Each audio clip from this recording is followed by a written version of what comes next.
So I'm back. It's me, unapologetically T, and I'm here to finish up, this story about how I met Elsie's dad. Hopefully I can finish it in this two part. But anyway, I met Elsie's dad online, and that's where I had ended on the last video. This was not this gut punching chemistry. When we first met, we had a date like walking around in the park, and like it was no butterflies. It was no chemistry like I typically feel when I meet people I like. So just to put it frank, I definitely, would eventually grow to care for him. And I like to say a lot of it was rebellion against my mom. But however, experiencing different types of loves. This was a I love you, but I'm not in love with you relationship. It is more like if you think about being caring and compassionate to, someone because that's your heart. So like we would definitely bond off of him. I think like probably the second time we met, maybe like we bonded off of him being adopted and him telling me his story about what he went through, and then the fixer in me was like, yeah, I'm gonna help you, I'm gonna fix you. Um, and it's funny because when I think about that, I think about how Dante told me he was gonna fix me, and he fucking did. He fucking did. Not the way I wanted him to, but he definitely was a catalyst to helping me get my shit together. Um, but yeah, I looked at other people in relationships like I wanted to fix them, and I would definitely say by the time I married Dad, like I was in a vulnerable state, and I was definitely, just out there. And I think I'm the type of person that I do like to be in relationships, and I do like to be in committed relationships. And I probably was just out there having fun until I found the next person that felt like it was supposed to be. With him, I did not ever feel like it was supposed to be. I felt like it was something that just happened. I don't think that was his feelings. I can't say that because to this day he still thinks he has a chance, and it bothers me because I feel like, why the fuck would you think you have a chance and you don't take care of your kid? Like, I would be insane to sleep with you, man. But that's just my take on things. I do not judge women who sleep with their fathers, the children fathers, because that's the connection that can be a connection that you're really in love. But for me, I don't have any like of those feelings, and I just look at him like, you're lucky. You're lucky. You're lucky. You're lucky that you and I share a child. Like, sir, you just think you're lucky stars. And if you know, you know. Um, but yeah, how we got to the point that we are now, and I didn't like him. Yes. So I ended up feeling sorry for him because of what he had went through. He was first generation American. His mom and his dad were from Tobago. I'm not going to get into his whole story because that's his story to tell. However, that's what we were relate. I even remember the night where his biological sister, who I do still stay in contact with, found him online. Um, and, you know, we both sat there and cried. Like, we both sat there and cried, and he would start to get pieces to who his real family was. So yeah, like I felt like we bonded over trauma. And that was like a lot of not a lot, but like the committed relationships I had was trauma bonds. I feel like the one in high school was actually like more of a situation where it was a safe space for me, but we definitely had to learn certain things from each other. But him and Dante was definitely heavy on the trauma bonds. Um, but yeah, he was big on lying. I mean, he would gift me like gifts and stuff like that, and I didn't care. And then he would say he lived in a mini mansion. Come to find out, like, yeah, I would go to the place and it was a nice place and all that stuff, but come to find out he was squatting. It wasn't really his place. Then even after that, I found out he was lying. Like, I would still, fuck with him and go lay on the floor with him where he would stay in his office. And I would lay on the floor with him there, and that's just who the fuck I am. Like, if you need a friend to lay on the floor with you, I'm that person. Well, I was that person. I was that person. But yeah, like, I didn't care about, all that stuff like that most people cared about. And I think he cared about it because he didn't have it. And I felt like, I knew what it felt like to not have anything. So it's like, it's no big deal to me.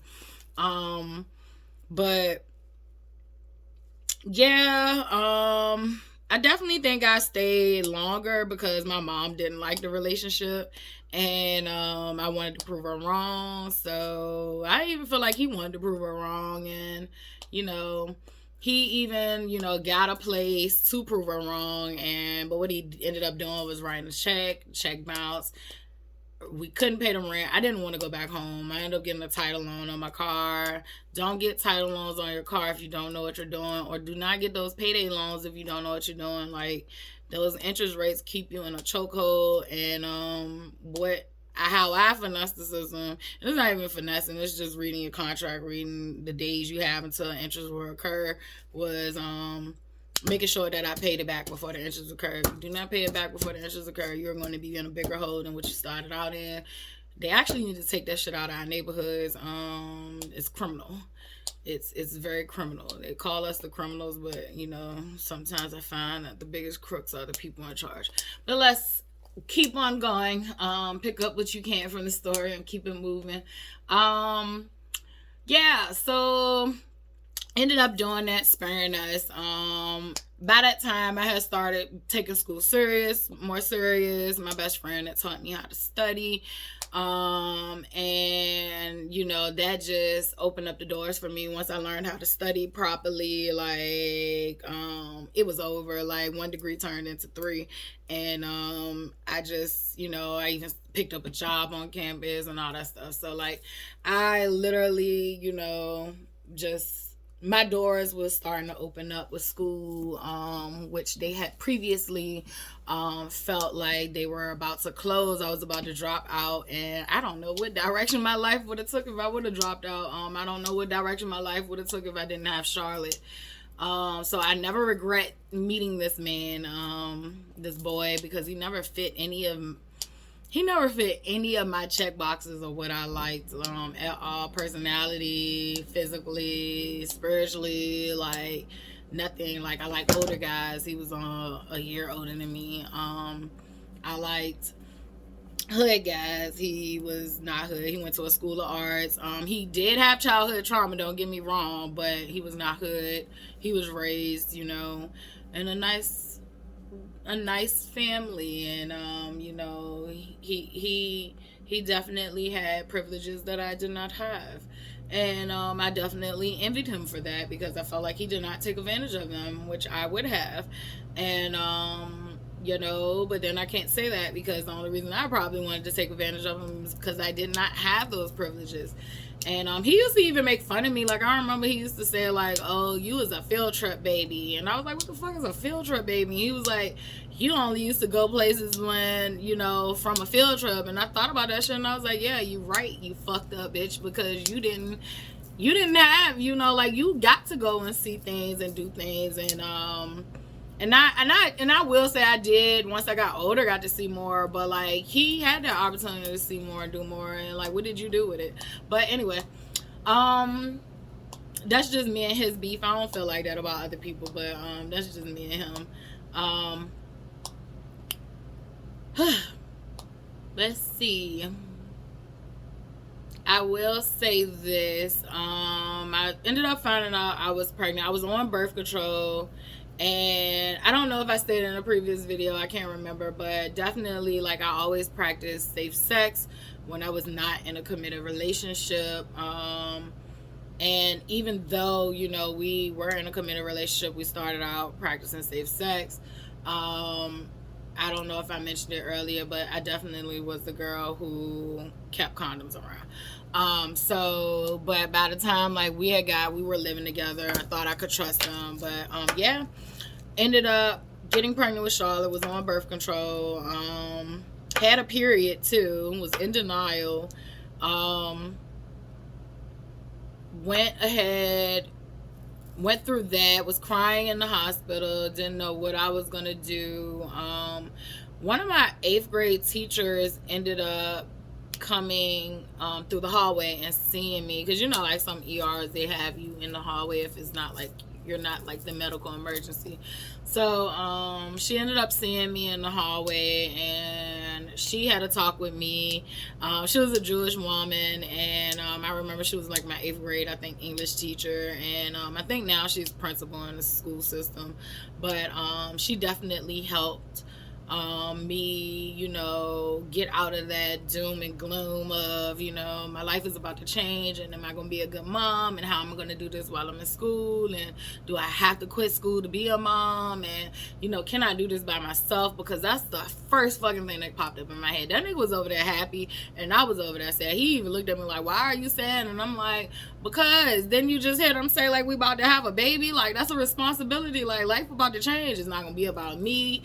It's not gonna be about you. It's gonna be about this baby. And like, he didn't see it that way. Like, he just was happy he was gonna be a dad. And I'm like, but do you know what it takes to be a parent? And I'm just sitting over there thinking about all these things that's about to change for me. And she did such a wonderful job, like, talking to me. And I remember she told me that it was a friend of her daughter's that had just found out she, you know, she had just actually had her babies, I think, and or baby, and she was at school and she still did both, and that encouraged me and helped me, you know, get off that ledge and let me know that I could do it too. And once, you know, I had that talk with her, I had it in my mind that I was going to keep my daughter. It was no abortion, no adoption. I'm going to keep my daughter, and abortion was out of the question anyway, just from my past experience. But yeah, so I stuck with that. Maybe like probably like 2 weeks later, after that situation happened, I get a phone call from the hospital stating that I have an STD. And yeah, the person you trust the most be giving it to you. So like, that's why I am being transparent about sexually transmitted diseases. That was my first time ever catching a sexually transmitted disease, and it was by the person that I decided to trust and have unprotected sex with, like live with, you know, have a baby with. Yeah, so no trust at all. And then the kicker is, allegedly, you know, he told me like basically he got it from this girl named blah blah blah. The girl named blah blah blah shares the same name with my niece, and you know, they were left around each other a lot, and my niece does allegedly have a reputation of sleeping with other people's men purposefully. And so, you know, I always had that stuck on me, like, you know, I had that stuck on me. And it stuck even more on me because when me and him did break up, like, those two would ask about each other a whole fucking lot for two people who, I mean, they used to cuss each other the fuck out in my presence. But apart, some kind of way, they're wondering, both are wondering what both are doing in life, you know. Well, how is he? And, oh, how is she doing? Like, what the fuck is you asking about? You know, I'm getting triggered here. So I'm going to leave that allegedly where the alleged it's supposed to be. And, but yeah, that happened. And coincidentally, like, she had came out and allegedly said that, you know, she had something too. So it was just too many things connecting with that. But, you know, I don't have actual, you know, evidence, but I'm not a fool either. And yeah, be careful who you leave in your house with your man. But, you know, also don't pick men that you can't trust. But, yeah, what else transpired during that time? Oh, during that time too, like when the check bounced, I ended up getting him a job at my Strawberry job. And shout out to my supervisor. I used to love her. It was a love hate, you know, like, cause she used to work us, but I used to love her overall. She was a great supervisor, and I learned a lot as far as work ethic and just stuff that I could take on with me, you know, future things. So if she ever sees this video, like, shout out to her. She knows who she is. But you used to get on everybody else's nerves, but I felt like you was fine. And you know, he got the job there. We rarely even worked together. Just because of my schedule and all that shit. But he ended up stealing a lady's credit card. Not only did you steal the lady's credit card from the job, but you take my car and you go get gas in it with the lady's credit card. Like, they not gonna tie it back to me. Like, I'm like, you know, some people should not be criminals, and he was one of them. Yeah, you gotta wake up earlier than that. So I would say, you know, he did that, and this video will be full of judgment against him, and I can judge him because he's left me to raise a child by myself, and you know, I'm gonna judge the fuck out of him. So this is one opportunity where you'll see me be human and a judgmental bitch because I'm scorned, and I'm just being transparent. I feel like, you know, definitely when Dante was in the picture and he was able to help with those parts of my life, I definitely didn't give two fucks. But like right now, Dante's gone. I can't get him back. You know, Charlotte's missing that aspect of her life. I don't have that financial support that I had. And I will say, like, I was the responsible one in a relationship with Dante. However, you know, like, he did like to do the things that, you know, like buy the most expensive shoes and clothes for her when he had the money. But he liked to do those nice gifts and all that stuff that took pressure off of me sometimes. And, you know, he definitely helped out way more than he did. Like taking her to school and doing stuff like that. Like, he helped out a whole lot.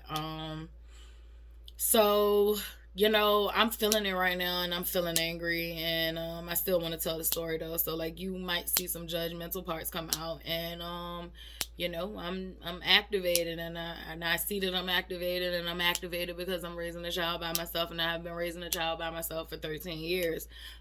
It's not fair and it's not right, but I'm gonna leave it to God. And I pray, you know, I pray on these feelings. So like, if you see them, they here. I pray on them. But I think I'm doing a damn good job because he's still here to tell his story. So I'm gonna leave that like that. And yeah, so that ended up, you know, what ended up happening was, you know, I got the STD. That definitely like pulled me away from him. I was already looking at him like, I'm about to have a baby by a clown, and I'm gonna have to do this by myself. But then I literally, and I don't care how harsh I'm being right now, and my daughter knows who her father is, and she knows this story.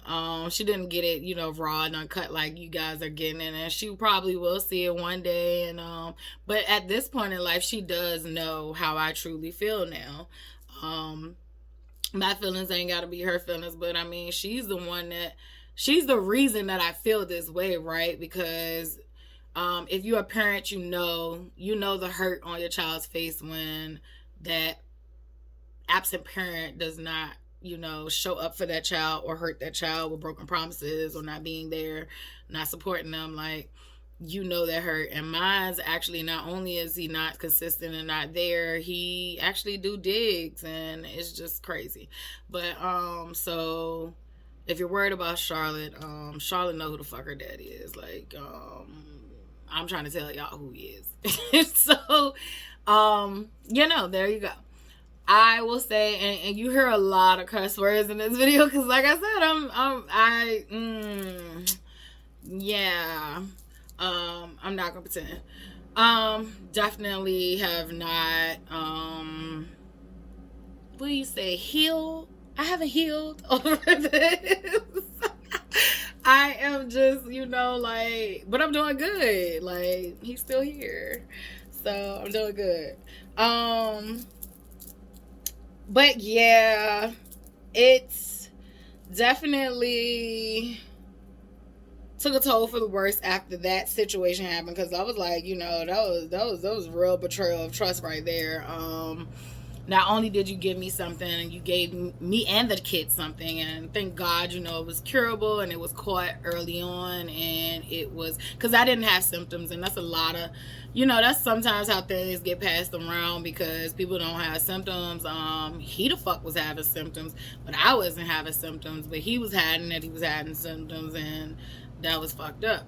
And I've shown in other videos, that I have broken people, trust, by not self-disclosing, but I never tried to put nobody in jeopardy. Like, he knew something was off, but he didn't know, what tools or avenues to go to fix that issue. So all's forgiven. And I do mean that, like, all's forgiven in that department. The only thing that I am still pissed off about is that I'm raising this kid by myself.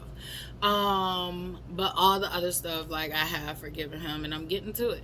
So I started staying with my mom after that stuff started happening, and I literally remember, like, I was 3 months pregnant. I'll never forget the day. And I remember going to class from my mom's house. She was in Northside, and we lived in Chesterfield, but I hadn't been to the house in a few days. And I had been to the house prior to this, but and when I went, I found prenatal vitamins on the table, and they were open, and I was wondering, like, whose prenatal vitamins is this? Because I was having an allergic reaction to prenatal vitamins. Like, they would make me, like, sick. I do not know why, but, like, I would take a prenatal vitamin pill. It don't matter whether it was an empty stomach or full stomach or what. Like, I would throw up.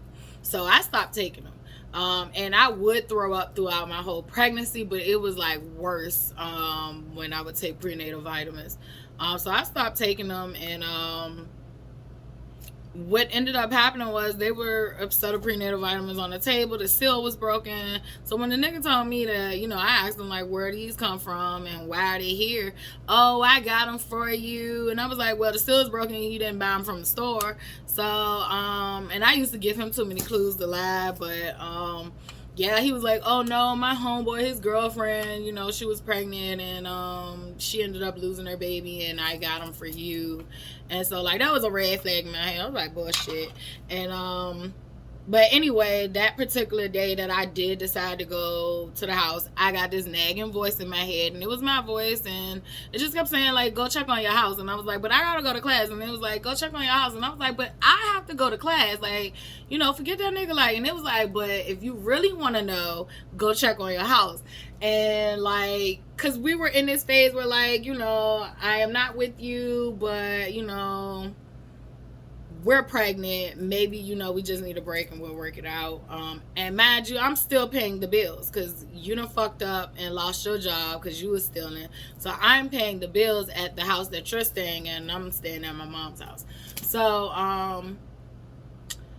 I was like, okay, all right, if I really want to know the answer whether we need to be together or not, like, let me go. Lo and behold, I mean, I still had the key. It was my place. I was paying the rent. I go in there, and so I go in there, and there's a girl in my house. And not only is there a girl in my house, I'm asking her, like, who is she? And she was like, oh, I'm just a friend of blah, blah, blah, which is him. And I'm like, oh, you just a friend, but you A-lined to my bathroom to comb your motherfucking hair. Like, you ain't just a friend. Like, bitch, you got bed hair. Like, you look like you spent the night.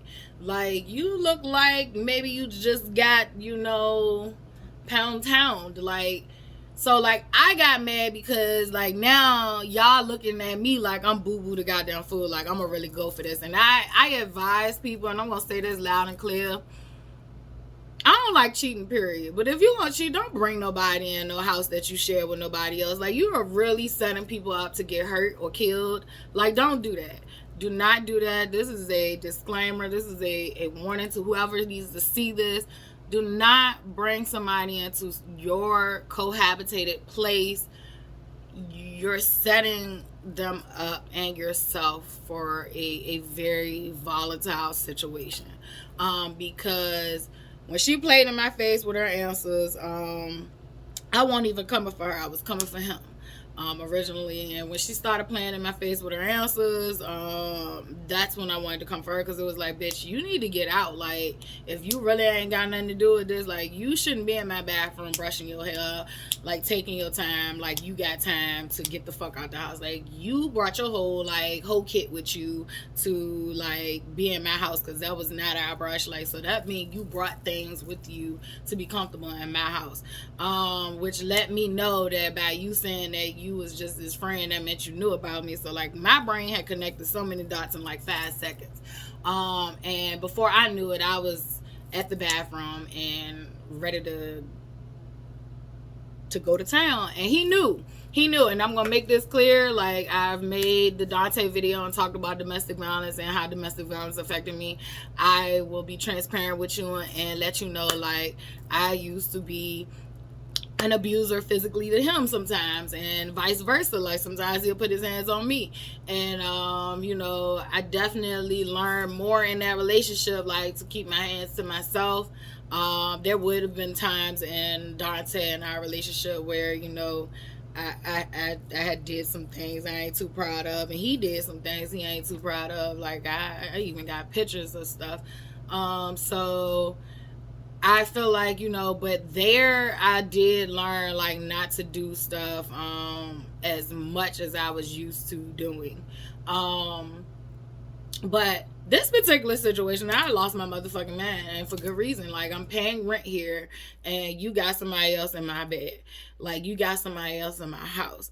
Like, you done lost your mind, and I done lost my mind right behind you. And when he jumped in between me, when I was about to, like, fight her, which she didn't realize I was about to fight her, but he knew I was about to fight her, and she should have knew I was about to fight her, but I guess her hamster on her wheel wasn't moving fast enough. But he jumped in between us. That pissed me off even more, because it's like, now you trying to save a hoe, and I'm like, and when I say hoe, I don't mean that in a disrespectful way. Like, shit, I call myself a hoe sometimes. I just felt like, you trying to save her, and I don't think that's cool. And he ended up getting everything, which he deserved everything in the first place. And I say that with so much sincerity, because he disrespected my relationship. She was disrespecting me when I walked through the door, because she should have been like, sorry, and got the fuck out. Like, you know what, ma'am, I'm sorry, and go. And I wouldn't have cared. But he got everything he was looking for and more. Like, I'm not gonna be, I ain't gonna make this out to be like, he did everything and blah blah blah. Like, I was beating the shit out of that man. Like, I was getting the best of that man. Like, far as a fist fight, and I was winning. I had even picked up a lamp on him. I literally lost my shit, and I was trying to hurt him. I was trying to, and I was pregnant. The hormones was raging, and then I'm already a force to be reckoned with, even when I'm not pregnant and I black out. Like, so yeah, I gave him everything, I possibly could give him, and I still wasn't finished. I wasn't tired. But he ended up getting me. I ended up, like, I think when we was fighting, like, we started from the bathroom to the bedroom to we ended up in the living room. And when I think we got in the living room, I tripped over something. I ended up falling. He ended up being able to get on top of me, and he choked me the fuck out.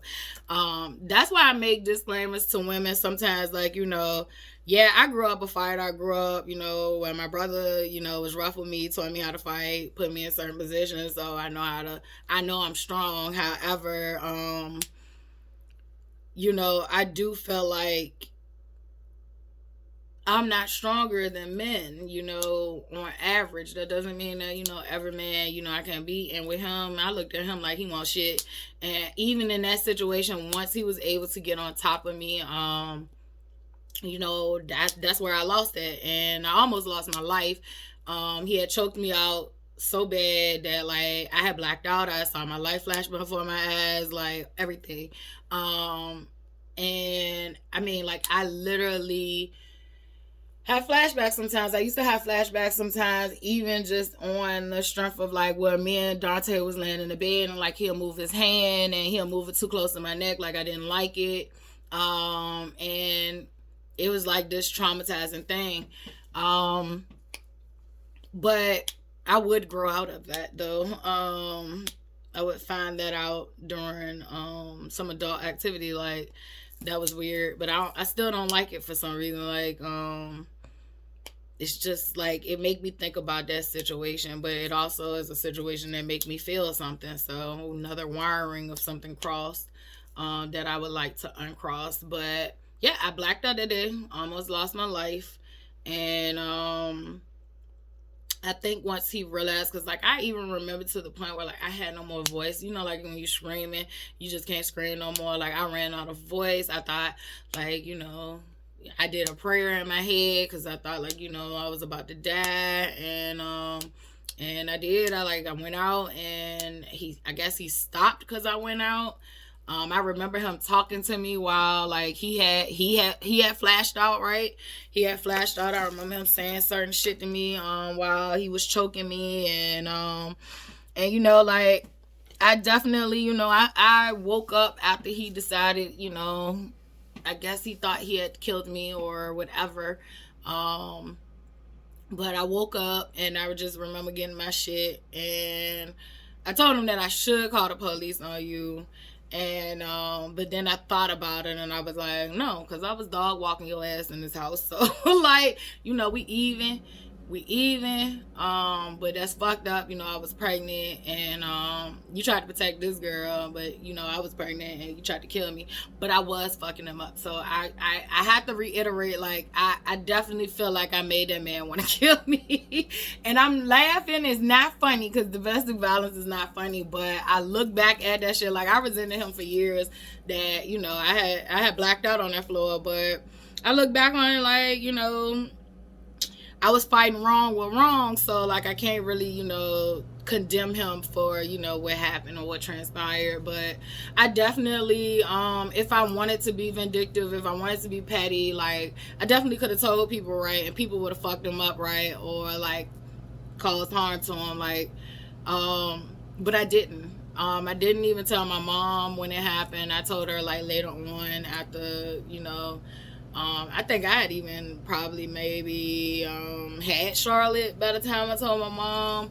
My mom didn't tell my stepdad. Like I told none of my dude friends or my cousins. Like I ain't tell my brother. Like I spared him because I do feel like I played a part in it. Some women do not do that. Some women will even though he was the cause of the situation, period, first starting, some women still will paint a story and have their brothers, cousins, uncles, and best friends in situations where, like